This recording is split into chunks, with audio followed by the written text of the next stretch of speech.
Hi, YouTube. Today I'm wearing my pumpkin hat. Today is September 16th. This will be my shawl video. I decided to make a shawl with not like one pattern, and that is because on August 28th, YouTube recommended me this video, and I thought it was really pretty. I said that would be a part of my shawl, and I was like, freeform crochet is so cool and so unique, and I want my shawl to be special.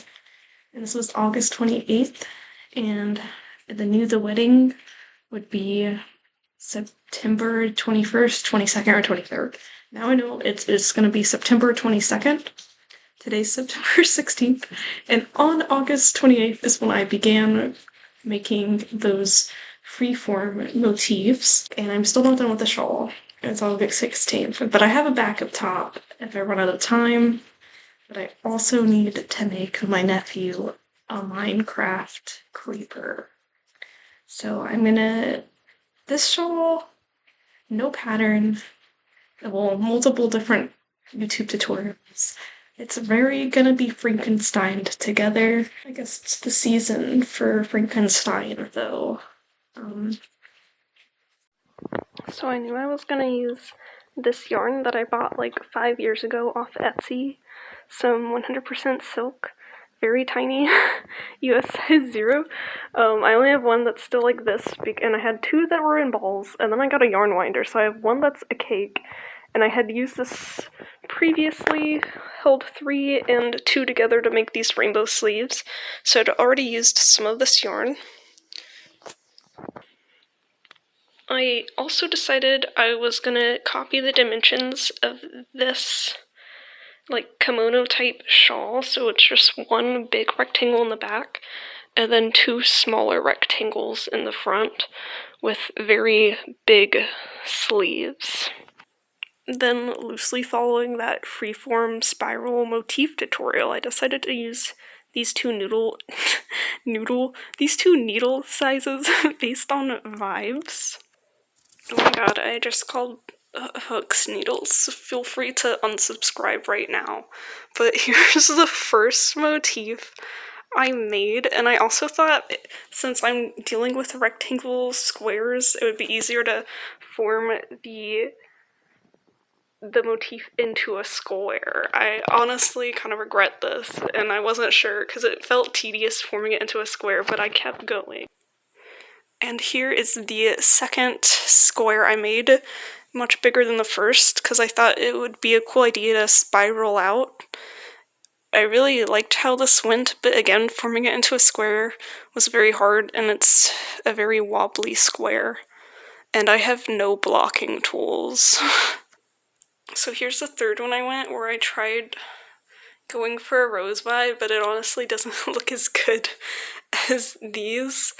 So then I made a fourth one more closely following the motif pattern, but I actually did a Tunisian spiral on this one, and it's a little different, you know, freeform. And I thought the little bit of Tunisian in corners, I don't know, I thought that was cute. So I had these 4 squares, and I thought it was looking a little chaotic, and I wanted some order going on. Even though we want, like, manic pixie fairy vibes. So I scrolled through the same YouTubers' crochet lace playlist, and this was hard because all of these look so cool. But I noticed multiple spiderweb ones, and I thought that fit the fairy vibe I was going through. Like, I was thinking about the Tinkerbell fairy movie, and there were spiderwebs on that. This one's really cool. But I kept scrolling, and I eventually chose. Where are you? Here we go. I chose this one right here. So here is the spider web lace tape I decided to go with. I think it looks absolutely beautiful. and I knew I wanted one here and then one on the other side to be symmetrical. And so I started making it, and then I ran out of yarn with this much left. But I was very curious if my kitchen scale could have prevented such a disaster. So let's see. This one, 10 grams. Okay. Let's see. 10 grams. Nope. This scale is only good for bread and coffee, I guess. But at last, I will attach more yarn and continue this, and then maybe for once be a good hooker and weave in these ends on all these squares before continuing. And as I am filming this, it's already September 8th, and I'm kind of feeling like I'm running out of time. So I'm gonna make a design decision and fill in this and this with this fishnet diamond mesh stitch, because it's very fast, very easy, and I think it's still gonna look good and make the other designs pop. So I'll be doing this, and then go ahead and connecting on this side in the middle. And then I might go ahead and do another square for here, but I don't know yet. And on the edges, I'm planning to do, instead of 2, just one row. Hey guys, it's September 9th, and I've done this top part with the fishnet, and went down and back here, similar to the middle of this one, and now I'm in the process of connecting from each 4 bumps, just doing double crochet. I'm hoping I can get all the way down here, fill in with fishnet, and connect on this side by the end of today.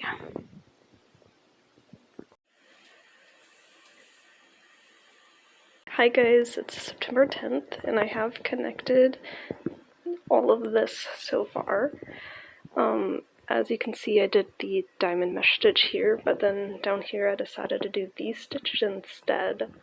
So now I have the dilemma of if I want to do more of this and that in between this, or stick with really easy and just doing that to fill in between these squares. I'm also thinking for the diamond mesh, I'm gonna use the slightly larger hook for the other squares, the 1.9 millimeter. And then also, I am gonna note that when this is standing up draping, it honestly doesn't look as good as when it's laying flat. So keep that in mind if you're trying to do a very big, loose, lacy motif. If you decide to make your own shawl, how it's going to look when it's actually draping and not laying flat. And then another struggle was, since this was much looser, it wasn't as simple as just skipping 2 stitches every time to get this to line up. Sometimes I would have to skip 1 and sometimes skip 2. But we are trudging along since there's only like 10-ish days left to do this. So this right here is just like the only footage of me actually crocheting in this video, and I'm just sitting on my bed. I've attached this square with all of this diamond mesh stitch, and now I'm gonna go ahead and drape it over me and see what it looks like.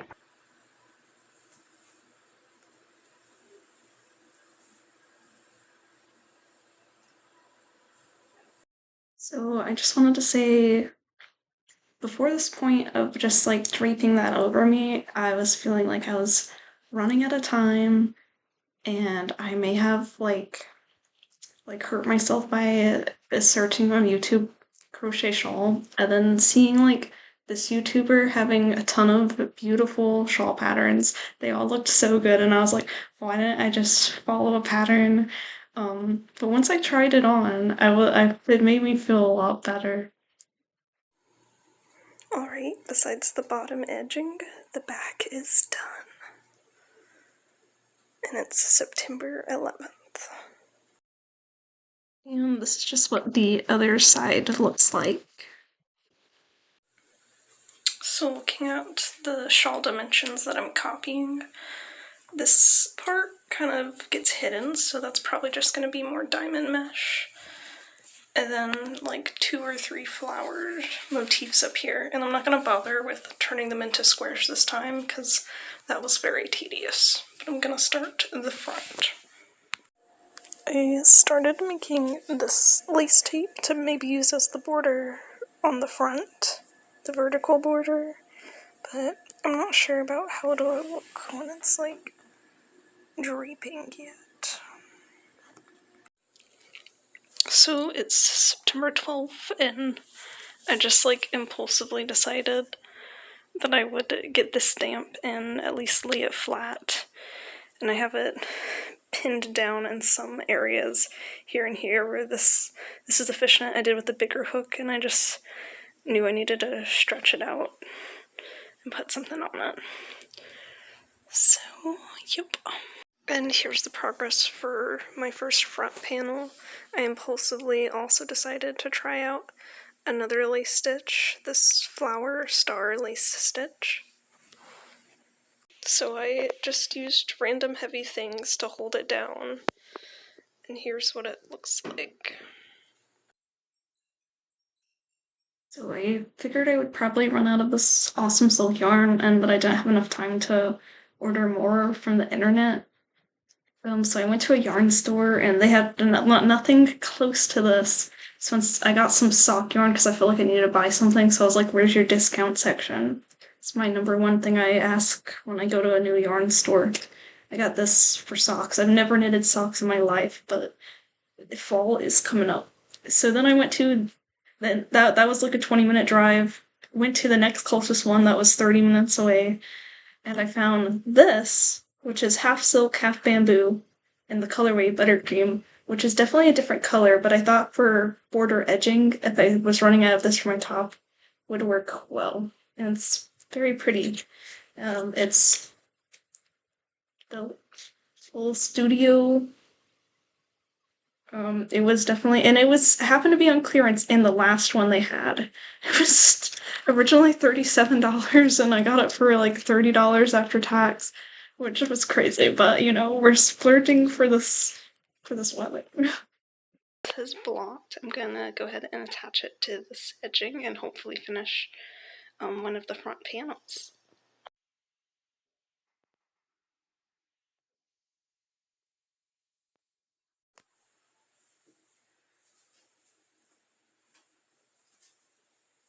So I was honestly just like really running out of time to finish the shawl, the top, and my nephew's Minecraft thing, so I didn't get a lot of video, but I'll do a quick run through of finishing all of those.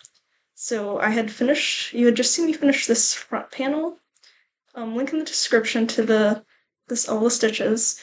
But this used treble crochet, which I find double crochet so much faster. So I thought if I just loosely did double crochet on this side, it would turn out pretty similar, which it definitely is still like kind of a tighter tension, but that's the only difference between the two front panels. I definitely did not weave in all of the ends. I weaved in the most noticeable ends on the shawl, except I guess this one. And I didn't do any bottom edging, but this is the back.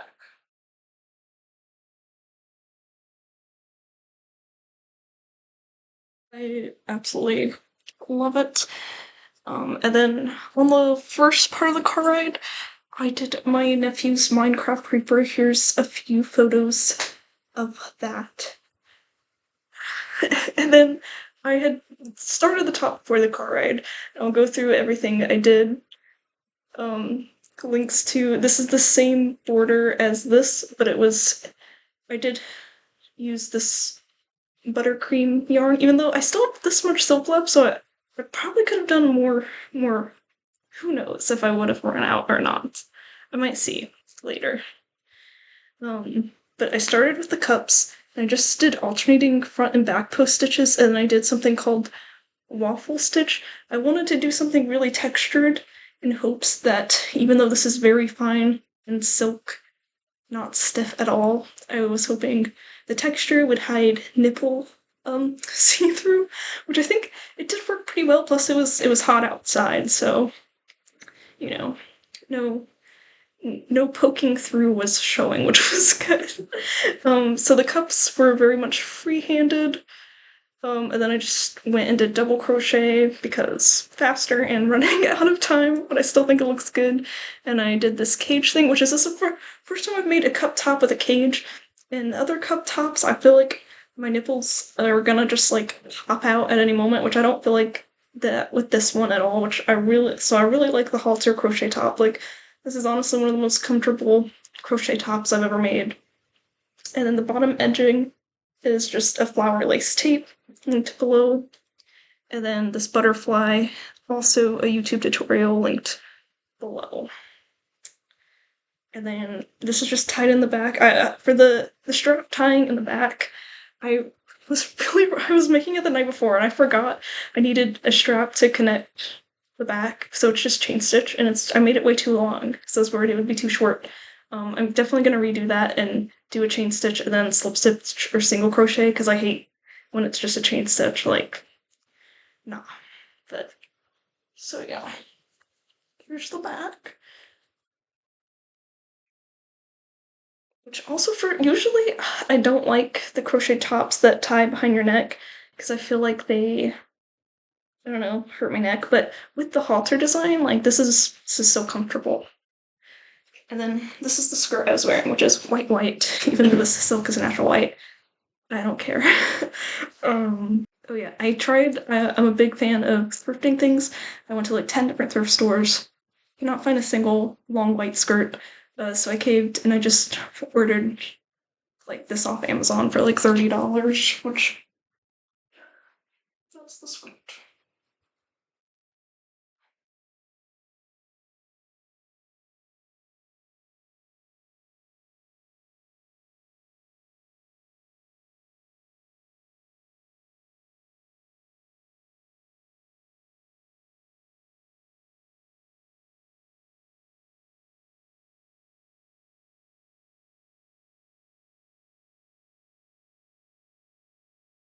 My plans for the future, I was thinking, so I henna my hair, and I was thinking, if I can henna hair, I could probably henna silk too. And I was talking to my boyfriend, I guess now husband, and he was like, what about using wine? And I thought that was actually a really good idea, because if it gave like a pink color, I feel like that would be so epic for the flowers on the back of this. So I'm gonna do a little bit of testing with that in the future. But thanks for watching my video. Still wearing the pumpkin hat just because my hair is so greasy.